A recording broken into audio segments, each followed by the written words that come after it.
August 1971, a remote gas station outside Bakersfield, California. Muhammad Ali was alone, pumping gas into his Cadillac at 11 p.m. when 7 Harley-Davidsons pulled up around him. The leader, a man named Snake, walked up and said, "You're that Muslim boxer who wouldn't fight for America. We don't like traitors." Ali looked at 7 men, all carrying chains and knives, blocking every exit. What happened in the next 8 minutes would be the most dangerous fight of Ali's life, not in a ring with rules and referees, but on concrete with weapons and no way out. This isn't about boxing. This is about survival. And what Ali did to escape would shock everyone who heard the story, including the police who arrived to find 7 bikers unconscious. But to understand how Ali ended up in this situation, you need to know where he was in 1971. August 1971. Muhammad Ali was 29, struggling after 3 years banned from boxing. The Supreme Court had cleared him, but promoters avoided him. He drove across California doing college speeches for $500 a night. That night, driving from Fresno to LA at 10:30 p.m. Alone, no security, his Cadillac needed gas. He pulled into a remote station off Highway 99 near Bakersfield. The attendant, Jimmy, was closing up. "You're Muhammad Ali. Can I still get gas?" "Yeah, pump's on."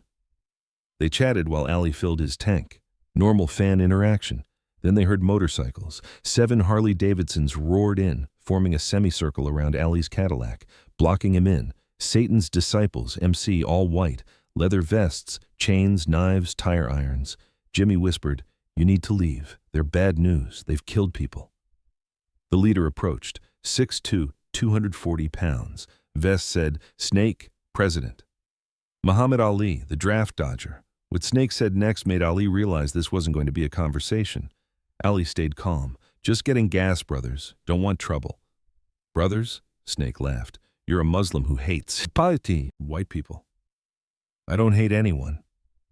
"But you hate America, refuse to fight." The 6 others spread out, surrounding Ali, each holding weapons. Ali counted exits, empty fields, no witnesses except Jimmy. Snake stepped closer. "You're a coward. You beat guys in a ring with rules. Out here, no rules, just real violence." "I don't want to fight you," Ali said. "Too bad." Jimmy tried. "I'm calling the cops." Snake turned. "Pick up that phone. I burned this place down with you in it." Jimmy froze. Snake to Ali. "Here's what happens. We beat your ass, break bones, maybe worse. Your word against 7 of ours." Ali calculated. 7 men, weapons, survival mode activated. "Last chance," Snake said. "Get on your knees, beg." Ali smiled. "You forgot something." "What?" "I'm Muhammad Ali. Unlike in the ring, out here I don't have to hold back." What happened in the next 3 seconds would change everything. The skinny biker with the chain swung first, big overhead swing. Telegraphed, slow compared to professional boxers. Ali didn't box him. He did something the biker didn't expect. He rushed inside the swing, got under the chain, and drove his shoulder into the guy's chest. The biker flew backward, crashed into a motorcycle. The bike fell over. The man didn't get up. 6 left. Snake pulled a knife. 8-inch blade. "You just made this worse." 2 bikers charged from Ali's left, one with a tire iron, one with brass knuckles. Ali had fought in the Olympics, in the ring, with the best trained fighters in the world. These were street brawlers. Tough, but not trained. The tire iron came down. Ali slipped it like a jab, just moving his head inches. The iron hit nothing but air. Ali's counter was instant, right cross to the jaw. The biker's head snapped back. Ali followed with a left hook to the body, liver shot. The man crumpled. 5 left. The brass knuckles guy tried to grab Ali. Big mistake. Ali was 6'3", 210 pounds of pure muscle. He grabbed the man's arm, seized his momentum, and threw him, literally threw him, into the gas pump. The man's head hit metal. He slid down, unconscious. 4 left. Snake and 3 others stopped. They'd seen enough. This wasn't going how they planned. "All at once!" Snake yelled. "Take him down!" All 4 rushed Ali at the same time. This was the moment Angelo had warned him about. "Multiple attackers. You can't box. You gotta create space and move." Ali did something unexpected. He ran. Not away, toward them. He targeted the weakest one, smallest guy on the right. Hit him with a straight right so hard the man's legs gave out immediately. 3 left. Snake slashed with the knife. Ali felt it cut his forearm, not deep, but it burned. Blood dripped. Snake smiled. "First blood, champ." That's when Ali stopped holding back. Ali had never fought like this in his life, and what he did next terrified everyone watching. In the ring, Ali was an artist. He danced, he jabbed, he made it look easy. But this wasn't art. This was survival. And survival has no style. Snake came at him again with the knife. Ali didn't slip it this time. He caught Snake's wrist, twisted it violently. Something cracked. Snake screamed. The knife fell. Ali didn't stop. He threw 3 punches in 1 second, all to Snake's face. The last one dropped him. 2 left. The remaining bikers looked at their unconscious friends, looked at Ali breathing hard, bleeding, but still standing, made a decision. They ran, jumped on their bikes, started the engines. But Ali was pumping with adrenaline, with rage, with fear turned into power. He ran to one of the fleeing bikes, grabbed the rider by his vest and pulled him off. The bike fell over. The man tried to get up. Ali hit him once. He stayed down. 1 left. The last biker made it onto his motorcycle, started it, and sped away into the darkness. Ali stood there, surrounded by 6 unconscious men and several fallen motorcycles, breathing hard, bleeding, but alive.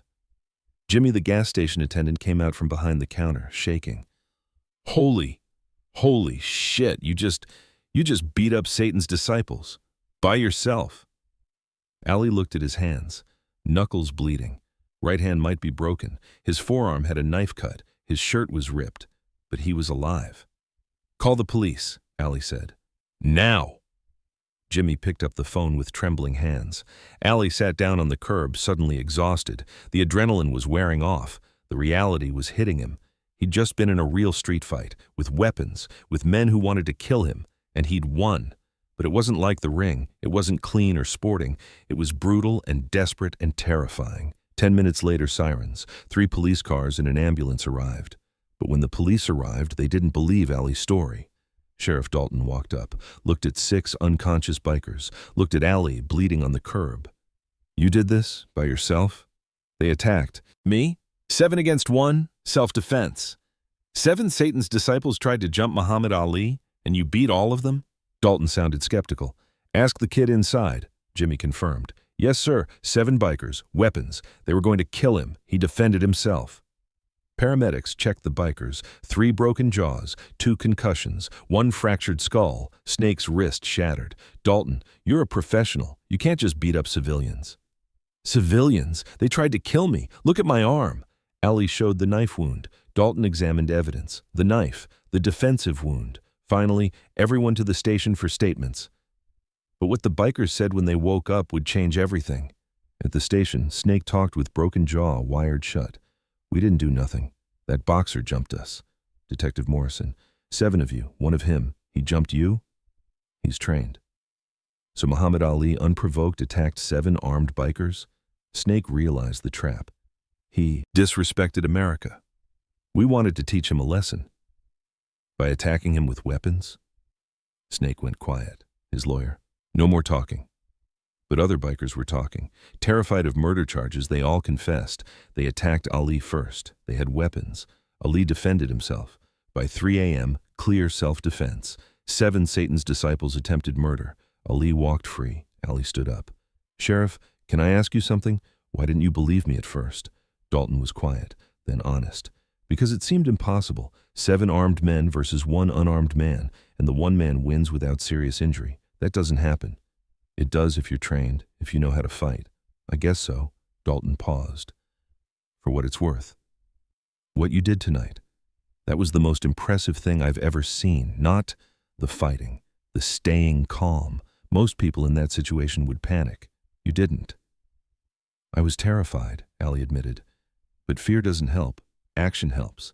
But the story, wasn't over. What happened when Ali got home would make him question everything." Ali drove home at 5 a.m., hand throbbing, arm burning, but alive. He sat alone in his living room, replaying the fight. In the ring, violence was controlled. Tonight was different. Life or death, no rules. The next morning, the story broke everywhere. Ali fights off biker gang. Angelo Dundee came over. You shouldn't have fought them. You should have run. They had me surrounded. You got lucky. 7 weapons and no backup. You could have died. Angelo was right. 1 knife to an artery, 1 slip, 1 gun instead of knives. You never travel alone again, ever. Security everywhere, because this won't be the last time. Angelo was right. But what happened 3 days later proved it. August 18th, 1971, 3 days after the gas station fight. Ali was at his Los Angeles home training in his backyard gym when his phone rang. Ali, it's Sheriff Dalton from Bakersfield. What's up, Sheriff? I wanted to warn you. The biker who got away, we identified him. Name's Razor. He's Snake's second in command. And word on the street is he's looking for revenge. Revenge for what? They attacked me? Doesn't matter to these guys. You put 6 of their brothers in the hospital. In their world, that demands payback. What kind of payback? The permanent kind. We've got information they're planning something. Might be trying to find where you live. I wanted to warn you. Be careful. Watch your back. Ali hung up. Looked around his house, his wife, his kids. Suddenly, the gas station fight wasn't over. It had consequences. Dangerous consequences. He called his manager. I need security. Real security. Not just for me. For my family. That night, 2 security guards were posted outside his house. Ali didn't sleep. He kept replaying the gas station fight, wondering if he'd made the wrong choice, if he should have just taken the beating, if winning had been worth making enemies who wanted him dead. 3 days later, August 21st, the FBI called. Mr. Ali, this is Agent Patterson. We've been monitoring Satan's disciples for a while. Drug trafficking, weapons charges. We have information that they're planning retaliation against you. The sheriff told me. It's more serious than he knows. We've intercepted communications.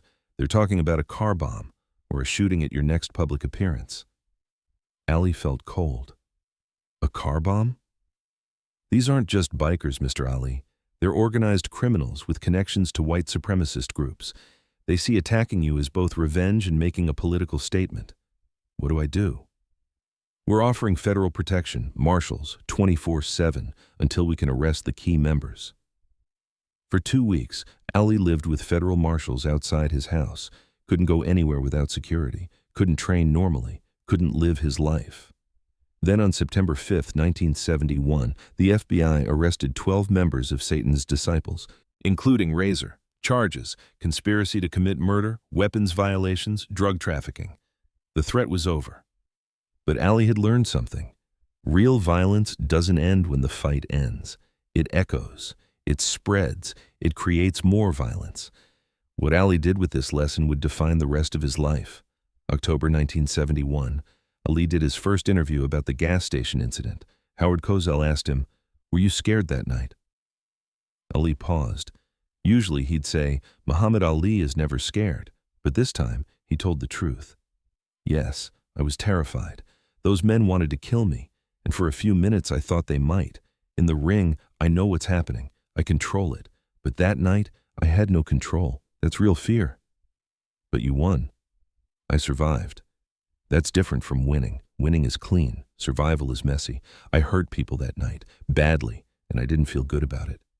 "They attacked you."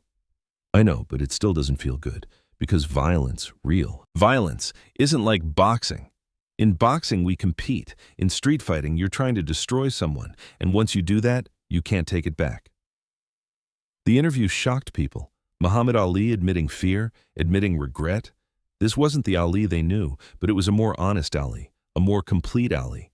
From that point on, Ali changed how he traveled. Never alone, always with security. And he became an even more vocal advocate for nonviolence. "I can fight," he'd say in speeches. "I've proven that, but just because you can fight doesn't mean you should. Real strength is avoiding violence, not seeking it." 1981, 10 years after the gas station fight, Ali was doing a speaking tour talking about his life. Someone in the audience asked, "What's the toughest fight you ever had?" People expected him to say Frazier or Foreman or one of his championship fights. Instead, Ali said, "A gas station in Bakersfield, 7 bikers with weapons. That was the toughest fight, because it was the only time I thought I might actually die." "But you won." "I survived." "That's not the same thing. In that fight, I learned something important. Being tough isn't about how many people you can beat up. It's about having the wisdom to avoid fights altogether. I had to fight that night, no choice. But every other fight in my life after that, I tried to find another way.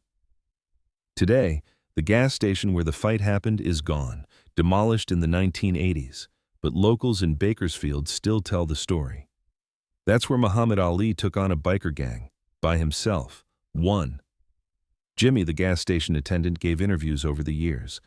I was 19 years old, thought I was going to watch a man die. Instead, I watched the greatest fighter alive prove it. But here's what stuck with me. After it was over, Ali wasn't bragging. He was shaking. He was scared. That's when I realized, brave doesn't mean not afraid. Brave means doing what you have to do even when you're terrified. The six. Bikers Ali fought that night all went to prison. Assault with a deadly weapon, 5 to 10 years each. Snake, the leader, got 15 years. When he got out in 1986, he gave an interview to a local paper. We thought we could take him because he was just a boxer. We were wrong. Muhammad Ali is the toughest man I ever faced, not because of his punches, because of his heart. We had weapons, numbers, and the advantage, and he still didn't back down. That's real toughness.